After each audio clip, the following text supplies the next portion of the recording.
ಕಳೆದ 2 ವಾರಗಳಿಂದ ಆಸ್ಟ್ರೇಲಿಯಾದ ಸಿಡ್ನಿಯಲ್ಲಿ ನಡೆದ 67ನೇ ಕಾಮನ್ವೆಲ್ತ್ ಪಾರ್ಲಿಮೆಂಟರಿ ಸಮ್ಮೇಳನದಲ್ಲಿ ಭಾಗವಹಿಸಿದ್ದ ಸಂಸದರು ಆಸ್ಟ್ರೇಲಿಯಾದಿಂದ ವಾಪಸ್ ಬಂದ ನಂತರ ಇದೇ ಮೊದಲ ಬಾರಿಗೆ ಚಿಕ್ಕಬಳ್ಳಾಪುರಕ್ಕೆ ಆಗಮಿಸಿದ್ದರು. ತಾಲೂಕಿನ ಗೇರಹಳ್ಳಿ ಗ್ರಾಮದಲ್ಲಿ ಸುಧಾಕರ್ ಚಾರಿಟಬಲ್ ಟ್ರಸ್ಟ್ನಿಂದ ಸ್ಥಾಪಿಸಿರುವ ಅಮೃತಗಂಗೆ ಶುದ್ಧ ನೀರಿನ ಘಟಕವನ್ನು ಉದ್ಘಾಟಿಸಿದ ಅವರು ಗ್ರಾಮಸ್ಥರು ಇನ್ನು ಮುಂದೆ ಶುದ್ಧ ನೀರು ಸೇವಿಸುವಂತೆ ಕರೆ ನೀಡಿದರು. ಈ ಸಂದರ್ಭದಲ್ಲಿ ಮಾತನಾಡಿದ ಸಂಸದ ಡಾಕ್ಟರ್ ಕೆ ಸುಧಾಕರ್, ಗೇರಹಳ್ಳಿಯಲ್ಲಿ ಅಮೃತಗಂಗೆ ಶುದ್ಧ ನೀರಿನ ಘಟಕದ ಉದ್ಘಾಟನೆ ಮಾಡಲಾಗಿದೆ. ಈ ಹಿಂದೆ ತಮ್ಮದೇ ಟ್ರಸ್ಟ್ನಿಂದ ಶುದ್ಧ ನೀರಿನ ಘಟಕ ಸ್ಥಾಪಿಸಲಾಗಿದೆ. ಈ ಗ್ರಾಮದಲ್ಲಿ ನಿನ್ನೆ ತಾನೇ ಉದ್ಘಾಟನೆಯಾದ ದೇವಾಲಯಕ್ಕೂ ಸಹಕಾರ ನೀಡಲಾಗಿದೆ. ಅಲ್ಲದೆ ಗೇರಹಳ್ಳಿ ಗ್ರಾಮ ಮತ್ತು ಸುತ್ತಮುತ್ತಲ ಗ್ರಾಮಗಳಿಗೆ ಕೋಟ್ಯಾಂತರ ರೂಪಾಯಿ ಅನುದಾನ ನೀಡಿ ಅಭಿವೃದ್ಧಿ ಮಾಡಲಾಗಿದೆ.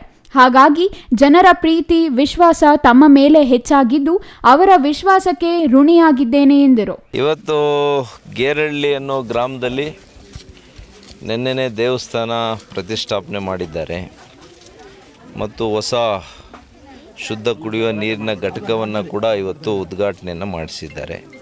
ಅದಕ್ಕೆ ನನ್ನನ್ನು ಅತಿಥಿಯಾಗಿ ಬರಬೇಕು ಅಂತ ಹೇಳಿ ನಾನು ಹಿಂದೆ ನಮ್ಮ ಟ್ರಸ್ಟ್ ವತಿಯಿಂದನೇ ಮಾಡಿಕೊಟ್ಟಿದ್ದೇನೆ.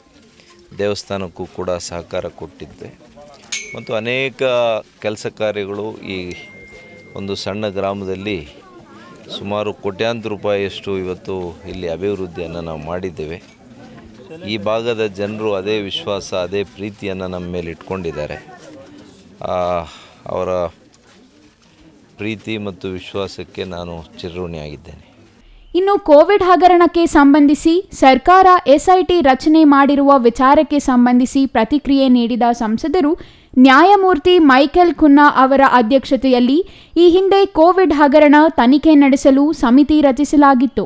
ಆ ಸಮಿತಿ ಪೂರ್ಣ ಪ್ರಮಾಣದ ವರದಿ ನೀಡುವುದಕ್ಕೂ ಮೊದಲೇ ಸರ್ಕಾರ ಮಧ್ಯಂತರ ವರದಿಯನ್ನು ಬಲವಂತವಾಗಿ ಪಡೆದಿದೆ. ಆ ಸಮಿತಿ ಇನ್ನೂ ಅಂತಿಮ ವರದಿ ನೀಡಿಲ್ಲ ಎಂದರು. ಇನ್ನು ನ್ಯಾಯಮೂರ್ತಿಗಳ ಸಮಿತಿಯಿಂದ ಅಂತಿಮ ವರದಿ ಬರುವುದಕ್ಕೂ ಮೊದಲೇ 7 ಪ್ರಭಾವಿ ಸಚಿವರನ್ನೊಳಗೊಂಡ ಸಂಪುಟ ಉಪಸಮಿತಿಯೊಂದನ್ನು ಸರ್ಕಾರ ರಚನೆ ಮಾಡಿದೆ. ಉಪಮುಖ್ಯಮಂತ್ರಿಗಳ ಅಧ್ಯಕ್ಷತೆಯಲ್ಲಿ ಸಂಪುಟ ಉಪಸಮಿತಿ ರಚನೆ ಮಾಡಿದ್ದು, ಈ ಉಪಸಮಿತಿ ತನಿಖೆ ಮಾಡುವುದಕ್ಕೂ ಮುನ್ನವೇ ಎಸ್ಐಟಿ ರಚನೆ ಮಾಡಿದ್ದಾರೆ. ಉಪಸಮಿತಿ ಮೇಲೆ ನಂಬಿಕೆ ಇಲ್ಲದ ಕಾರಣ ಎಸ್ಐಟಿ ರಚನೆ ಮಾಡಿದ್ದಾರೆಯೇ ಎಂದು ಪ್ರಶ್ನಿಸಿದ ಸಂಸದರು, ಯಾವ ಆಯಾಮದಲ್ಲಾದರೂ ತನಿಖೆ ಮಾಡಿ, ಆದರೆ ಸತ್ಯ ಹೊರಬರಲಿ ಎಂದು ಹೇಳಿದರು.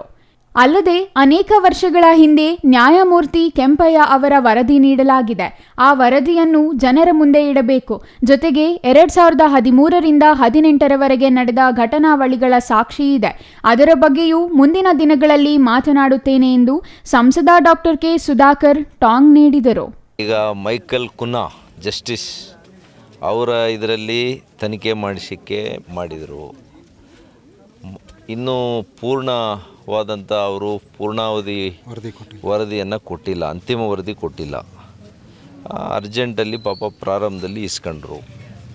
ಅದಾದ ಮೇಲೆ 7 ಜನರು ಒಳಗೊಂಡಂಥ 7 ಪ್ರಭಾವಿ ಸಚಿವರು ಒಳಗೊಂಡಂಥ ಮಾನ್ಯ ಉಪಮುಖ್ಯಮಂತ್ರಿಗಳ ನೇತೃತ್ವದ ಅಧ್ಯಕ್ಷತೆಯನ್ನು ಮಾಡಿ ಅಲ್ಲಿ ಒಂದು ಸಬ್ ಕಮಿಟಿಯನ್ನು ಮಾಡಿದ್ದಾರೆ, ಕ್ಯಾಬಿನೆಟ್ ಸಬ್ ಕಮಿಟಿ.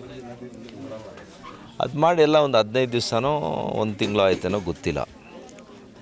ಮತ್ತೆ ಅದರ ನಡುವೆ ಈಗ ಮತ್ತೆ SITಗೆ ಕೊಡಬೇಕು ಅಂತ ನಿನ್ನೆ ನಿರ್ಣಯ ಮಾಡಿದ್ದಾರೆ. ಕ್ಯಾಬಿನೆಟ್ ಸಬ್ ಕಮಿಟಿ ಪ್ರಮುಖವಾಗಿರುವಂಥದ್ದ ಅಥವಾ ಅವ್ರ ಮೇಲೆ ನಂಬಿಕೆ ಅಷ್ಟಾಗಿ ಮಾನ್ಯ ಮುಖ್ಯಮಂತ್ರಿಗಳಿಗಿದ್ದಂಗೆ ಕಾಣಿಸ್ತಾ ಇಲ್ಲ. ಅದಕ್ಕೋಸ್ಕರ ಈಗ SIT ಕೊಟ್ಟಿದ್ದಾರೆ ಅಂತ ನನಗನ್ಸುತ್ತೆ. ಯಾವ್ಯಾವ ಆಯಾಮಗಳಲ್ಲಿ ಮಾಡಬೇಕು ಅಂತಿದ್ದಾರೆ ದಯವಿಟ್ಟು ಮಾಡಿ, ಸತ್ಯ ಹೊರಗೆ ಬರಲಿ. ಇದರ ಜೊತೆಗೆ ನಾನು ಸರ್ಕಾರಕ್ಕೆ ಭಾಳ ನೀವೆಲ್ಲ ನಿಷ್ಠಾವಂತರು ಅಂತ ನೀವು ತೋರಿಸ್ತಾ ಇರೋದ್ರಿಂದ ಅನೇಕ ವರ್ಷಗಳ ಹಿಂದೆ ಜಸ್ಟಿಸ್ ಕೆಂಪಣ್ಣವರ ವರದಿ ಬಂದಿದೆಯಲ್ಲ, ಅದನ್ನು ಕೂಡ ಜನರ ಮುಂದೆ ಇಟ್ಟರೆ ಒಳ್ಳೆಯದಾಗ್ತದೆ. ಇನ್ನೂ ಕೆಲವಿದೆ. 2013ರಿಂದ 2018ರಲ್ಲಿ ನಡೆದಂಥ ಅನೇಕ ಘಟನಾವಳಿಗಳ ಬಗ್ಗೆ ನನಗೂ ಕೂಡ ಮಾಹಿತಿ ಇದೆ. ನನ್ನ ಹತ್ರ ಕೂಡ ಅನೇಕ ವಿಷಯಗಳಲ್ಲಿ ಏನಂತೀರಿ ಸಾಕ್ಷಿ ಕೂಡ ಇದೆ. ಅದರ ಬಗ್ಗೆ ಕೂಡ ಮುಂದಿನ ದಿನಗಳಲ್ಲಿ ಮಾತಾಡ್ತೀನಿ. Nandakumar, CTV news, Chikkaballapur.